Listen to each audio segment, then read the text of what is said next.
guys. So it is sunny and we are doing something very different today.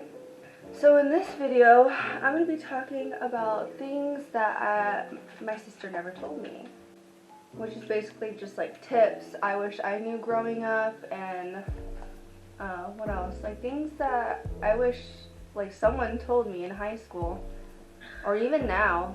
It's things that I learned from other people and what they did and stuff like that. First, clean yourself properly. So what that means is for girls, because you know we have a vagina and we're not like most people, we have to make sure we clean properly down there or else we can get UTIs. What else? Like some sort of bacteria infection down there. So the way you're supposed to do it is like you're supposed to clean the outsides of your vagina, like just regular whatever, but you can take a wet cloth and down there you just kind of clean and make sure you get any type of gunk that's down there, whether it's from toilet paper, mostly from toilet paper, huh? Like the particles of the toilet paper can get stuck right there in your vagina, so you gotta make sure you clean it all out. And especially in the shower, you're supposed to, people laugh at this when, you know, you have to open up your butt cheeks.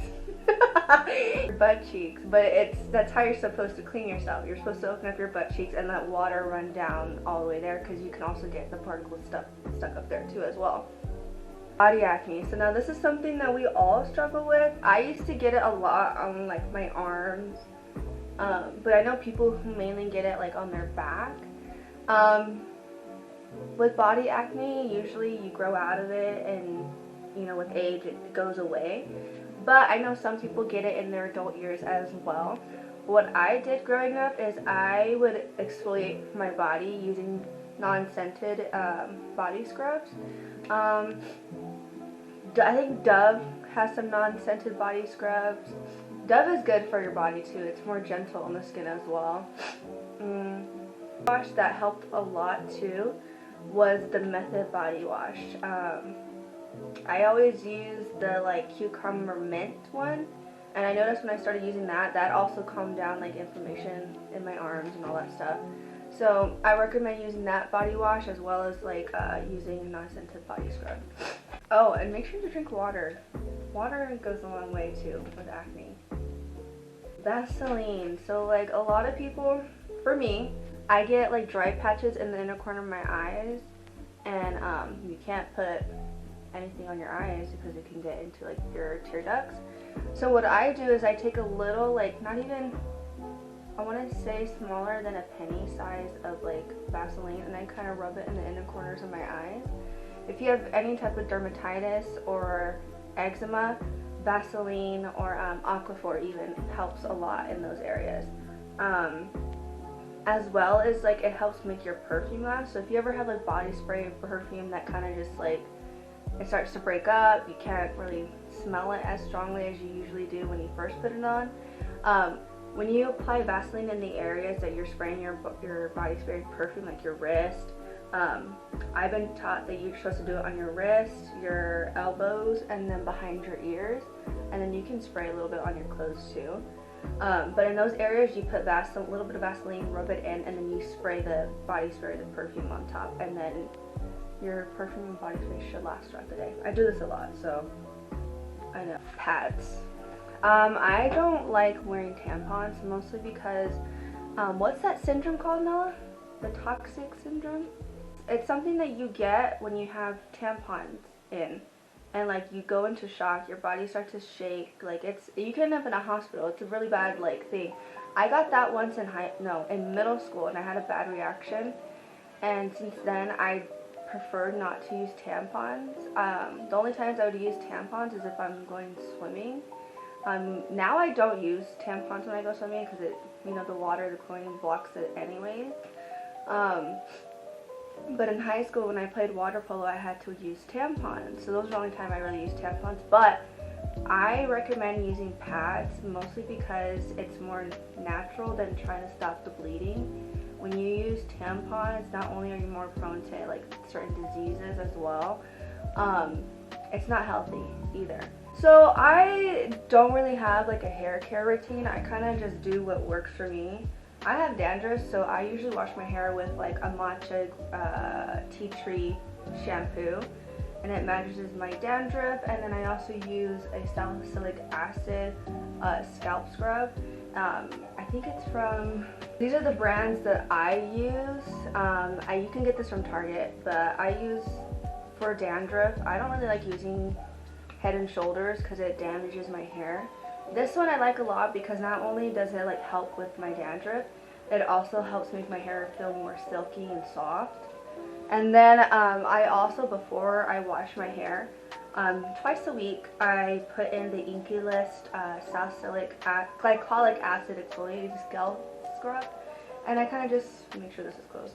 Kind of just like put it on my roots, like in lines and all over, and then once it's done applying, I massage it in with my fingers, or I'll take my my silicone exfoliator scrub brush for my scalp, and I use that to massage it in as well. And then you're supposed to leave it on for 10 minutes, and then once it's on for 10 minutes, you rinse it out, and then you wash your hair like normal. And so I use that, and then, but I also like tend to put heat on my hair, whether it's blow drying or like straightening or curling the ends, to kind of help with like hydrating and all that stuff. I always put jojoba oil in my hair, so whether it's, I usually just apply it to the ends after my shower while it's still damp, or if my hair is dirty and I'm going to be doing my scalp treatment, whatever, I also apply it to the roots as well to help with hair growth and silkiness and shine. And that works a lot. I've heard of people using, I think Oplex hair oil. I never tried it, but jojoba oil also works very well. What else? One thing I forgot to mention, if you are struggling to drink more water, one way to get you to drink more water is if you put fruits or vegetables in your water. So like, I like to put watermelon and lemon in my water, or sometimes cucumber and mint. I really enjoy those combinations, and that's what gets me to drink more water and stay more hydrated. So if you have struggled drinking more water, try that, and I guarantee you it becomes a game changer. As we get older, we get stressed out, we feel like we can't manage all this or that, whether it's school, work, whatever. And sometimes we can grow depressed because we feel like we're not doing a good job. To kind of help with depression, I recommend trying to be outside in nature, whether it's just sitting outside or watching the stars, or one thing that I was always told growing up, because as Native women, we give life, we create life, and we need to always make sure we are grounded to Mother Earth. So I was always taught to, when I was feeling sad or depressed, to take off my shoes and socks and to walk outside on the earth, whether it's like grass or like dirt, and reconnect to Mother Earth so I can rebalance and center myself. And that's always helped for me. I recommend trying it. It is very soothing, especially when the grass is like, I like when the grass is cold against my feet. It kind of makes me like jolt awake. But try to be outside more whenever you're feeling depressed. My last thing is, when it comes to skincare, always make sure you apply sunscreen. Sunscreen not only prevents you from getting sunburn or like certain like blemishes, it also prevents skin cancer. So by applying sunscreen every day, not only do you look younger, you prevent all that sunburn, but when you apply it, always like apply it up strokes. So like you rub it in your hand, warm it up, and then you apply it, kind of like rub it on your face, and you rub it in upwards. So you kind of like just rub it like that way, or like some people go like this. When you do it under eyes, some people say to go inward. You can go inward, you can go outward, but make sure you just always go like up strokes. When it comes to your mouth, do it upwards as well. Your forehead, not too much. You don't really get bad wrinkles in those areas, so you don't need to do. You can just apply it normal on your forehead. But when it comes to your eyes, your cheeks, your mouth area, always do it up strokes. And even on your neck, you can do it downwards and kind of just massage it in. I reckon as far as that, that's all I have for the video today. If you have any questions or anything, topics you want me to talk about more, feel free to leave that in the comments below. And yeah, I'll see you guys next time.